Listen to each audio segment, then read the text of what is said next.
Welcome to Shilpi's smart accounts, earlier known as Shilpi's AQT। आज मैं आपके लिए जो स्मार्ट ट्रिक लेकर आई हूँ वो जर्नल एंट्री चैप्टर से रिलेटेड है और इस रूल का नाम मैंने रखा है द सिंगल 4 वर्ड्स रूल। जी हाँ, आपने सही सुना। सिर्फ 4 वर्ड्स जानकर आप इजीली अपने गोल्डन रूल्स को अप्लाई कर सकते हैं और जर्नल एंट्री बिल्कुल जल्दी से जल्दी सॉल्व कर सकते हैं। तो आइए देखते हैं वो 4 मैजिकल वर्ड्स हैं क्या। वो 4 वर्ड्स हैं डेबिट, आया, क्रेडिट, गया। मतलब जो आ रहा है उसे हम डेबिट करेंगे और जो गया उसे क्या करेंगे, क्रेडिट करेंगे। अब इसे अप्लाई कैसे करते हैं वो हम देखते हैं। मैंने एक्चुअली 3 कैटेगरीज में डिवाइड किया है ताकि आपके वो रियल, पर्सनल एंड नॉमिनल के साथ थोड़ा एसोसिएट हो पाए, क्योंकि ये रियल, पर्सनल, नॉमिनल आपने अभी तक रट तो लिया ही होगा, मैं जानती हूँ, इसीलिए मैंने इसको थोड़ा रिलेट कर दिया है। मैं अदरवाइज इसके बिना भी आपको पढ़ा सकती थी। तो पहला कैटेगरी जो मैंने बनाया है वो है सामान या पैसा। अब ये बहुत आसान है।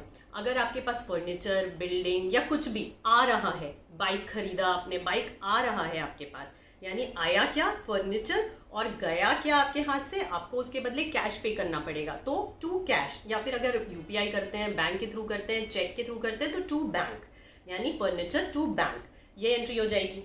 दूसरा है किस इंसान के हाथ में। अब ये इंसान 2 तरीके के हो सकते हैं, या आप कह सकते हैं 3 तरीका आपने पढ़ा होगा, बट एक्चुअली नेचुरल पर्सनल भी हो सकता है, जो कि मैं हूँ, जैसे मैं नेचुरल पर्सन हूँ। दूसरा आर्टिफिशियल पर्सनल भी हो सकता है, जैसे कि रिलायंस इंडस्ट्रीज या फिर वोडाफोन कंपनी या रिलायंस कंपनी, बहुत सारी ऐसी आर्टिफिशियल पर्सन है, यानी कंपनीज है जिसको आप आर्टिफिशियल कह सकते हैं।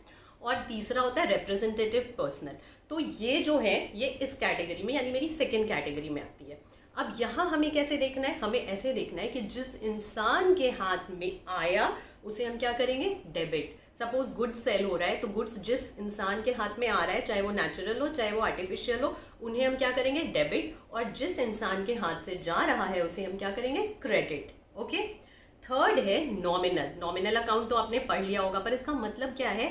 नॉमिनल का एक्चुअली मीनिंग होता है नाम मात्र, मतलब फॉर द नेम सेक। ये ऐसा इसलिए होता है क्योंकि ये अकाउंट्स हम एंड ऑफ द ईयर में क्लोज कर देते हैं। जैसे रियल अकाउंट फर्नीचर को हम कैरी करते हैं हर साल, बट इसे हम क्लोज कर देते हैं। ओके। तो ये नाम मात्र यानी नॉमिनल अकाउंट के 2 पार्ट्स होते हैं, एक एक्सपेंस और दूसरा इनकम। एक्सपेंस क्या है, तो पहले हम एक्सपेंस में आते हैं कि आखिर ये डेबिट आया, क्रेडिट गया, एक्सपेंस के साथ आप कैसे अप्लाई करेंगे। एक्सपेंस मतलब जैसे कि रेंट, इलेक्ट्रिसिटी बिल। अब सपोज इलेक्ट्रिसिटी बिल आपको पे करना है, तो आपके पास पहले क्या होगा, पहले एक्सपेंस आएगा क्योंकि आपने कोई सर्विस ली है, जैसे मैंने इलेक्ट्रिसिटी की सर्विस ली है।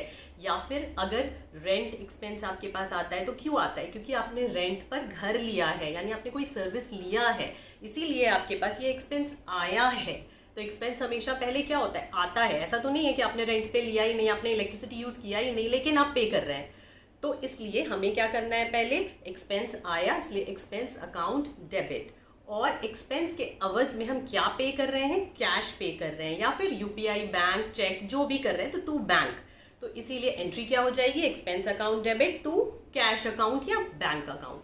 सिमिलरली इनकम में देखते हैं क्या होता है। इनकम में इसका ऑपोजिट। अब जैसे इनकम, अगर सपोज कोई इनकम आ रही है आपके पास, रेवेन्यू आ रहा है आपके पास, आपने गुड्स बेचे हैं, आपके पास रेवेन्यू इनकम आ रही है, तो इनकम क्या, रेवेन्यू नाम का कोई बंदा है जो आपके पास आ रहा है। आपके पास आता क्या है, रेवेन्यू के फॉर्म में या फिर इनकम के फॉर्म में, कैश आता है या चेक आता है या यूपीआई से पैसे आते हैं। आ तो रहा है आपके हाथ में पैसा, इसीलिए हम कैश अकाउंट या बैंक अकाउंट को डेबिट करते हैं। और जा क्या रहा है आपके हाथ से, कुछ भी नहीं जा रहा है, लेकिन ये जो कैश आया है इसे हम कहाँ भेज रहे हैं, किस हेड में भेज रहे हैं, ये इंपॉर्टेंट है। यानी ये जो इनकम हमारे पास आया, अब सपोज मेरे ड्रॉर में 3 टाइप के इनकम रखे हैं, income 1 from source 1, income from source 2, income from source 3, सारे मिक्स हो गए, मुझे तो नहीं पता, सब तो मेरे लिए कैश ही है। तो मैं डेबिट क्या करूंगी, कैश अकाउंट, क्योंकि इनकम तो कैश के फॉर्म में आया, तो डेबिट आया, इनकम जो आया कैश के फॉर्म में, मैंने उस कैश को डेबिट कर दिया। बट उसमें 3 पार्ट थे, अब वो किस फॉर्म में आया, मतलब किस वजह से आया। सपोज इंटरेस्ट के रूप में आया, तो हम किसे क्रेडिट करेंगे, मतलब उस कैश को किस हेड में वो जाएगा, तो इंटरेस्ट हेड में। वो दूसरा कैश किस हेड में जाएगा, सपोज रेंट के हेड में। सपोज मैंने सबलेटिंग किया हुआ है, रेंट के फॉर्म में मेरे पास इनकम आ रही है, तो मैं इस कैश को कहाँ डालूं, रेंट में। फिर तीसरा इनकम तीसरे हेड में जाएगा, तो ये हेड में जा रहा है, यानी आपके पास आया कैश है और गया किस हेड में, दैट इज इंपॉर्टेंट। तो जिस हेड में आया, जिस हेड में गया उसे क्रेडिट, और जिस फॉर्म में आया उसे डेबिट। ओके, मैं आपको तीन चार ट्रांजैक्शंस बता देती हूँ ताकि आपको समझ आ जाए इस सिंपल रूल को, फॉरवर्ड्स रूल को कैसे अप्लाई करना है। तो पहला, जैसे ये सामान या पैसा वाला हम एग्जाम्पल लेते हैं, इसमें मैंने बॉट फर्नीचर ₹80,000। तो आया क्या, फर्नीचर आया हमारे पास, तो मैंने फर्नीचर अकाउंट को डेबिट किया है 80,000। और गया क्या हमारे पास से, कैश, तो इसीलिए मैंने कैश को क्रेडिट किया है। ओके, नेक्स्ट है पर्सनल। अब यहाँ पर क्या है, सोल्ड गुड्स टू हरीश ₹20,000। मैंने क्या बोला था, किस इंसान के हाथ में आया। तो अगर मैं गुड्स सेल कर रही हूँ हरीश को, तो हरीश के हाथ में आ रहा है, तो हम किस अकाउंट को डेबिट करेंगे, हरीश अकाउंट। इसलिए मैंने यहाँ पर 25,000 हरीश अकाउंट में डेबिट किया है। और अब जा क्या रहा है, तो ये एक्चुअली पहला रूल आ जाता है यहाँ पर, सामान वाला। जो सामान जा रहा है, कौन सा सामान जा रहा है, गुड्स जा रहा है, तो हमें क्या करना होगा, टू गुड्स करना होगा। बट जैसा कि आप जानते हैं कि अकाउंट्स में हम गुड्स वर्ड नहीं यूज करते, इंस्टेड परचेजेस या सेल्स यूज करते हैं। तो मैंने यहाँ पर टू सेल्स किया है क्योंकि हम यहाँ गुड्स सेल कर रहे हैं। तो Harish to sales 25,000। Okay, next है इलेक्ट्रिसिटी बिल पेड। ये एक्सपेंस का एग्जांपल है। अभी इलेक्ट्रिसिटी आपने यूज कर लिया, फिर आपके पास पहले क्या आया, इलेक्ट्रिसिटी बिल आई, आपने बिल को देखा, तो आपके पास आया क्या, एक्सपेंस आया। तो मैंने इलेक्ट्रिसिटी चार्जेस को डेबिट किया है 40,000 से, और गया क्या आपके हाथ से पैसे जा रहे हैं, तो इसीलिए टू कैश क्रेडिट कर दिया हमने। ओके, लास्ट है इंटरेस्ट रिसीव्ड। जैसे कि 20,000 का इंटरेस्ट आपने पाया, अब वो जो इंटरेस्ट आपको मिला वो या तो बैंक अकाउंट में आपके ऑटोमेटिक क्रेडिट हो जाता है, या फिर आपको हाथ में, सपोज अगर किसी ने कैश दिया इंटरेस्ट के रूप में, आपके फ्रेंड ने पैसे लिए थे, वो इंटरेस्ट के साथ आपको वापस कर रहा है, तो हाथ में देगा, तो या तो कैश देगा या फिर बैंक। तो इसीलिए हमारे पास ये इनकम किस फॉर्म में आया, यहाँ पर बैंक के फॉर्म में आया है, तो मैं बैंक अकाउंट को डेबिट करूंगी। और इस पर्टिकुलर अमाउंट को मैं ये पर्टिकुलर अमाउंट किस हेड में गया, इंटरेस्ट हेड में गया, तो इसीलिए मैंने टू इंटरेस्ट अकाउंट क्रेडिट किया है।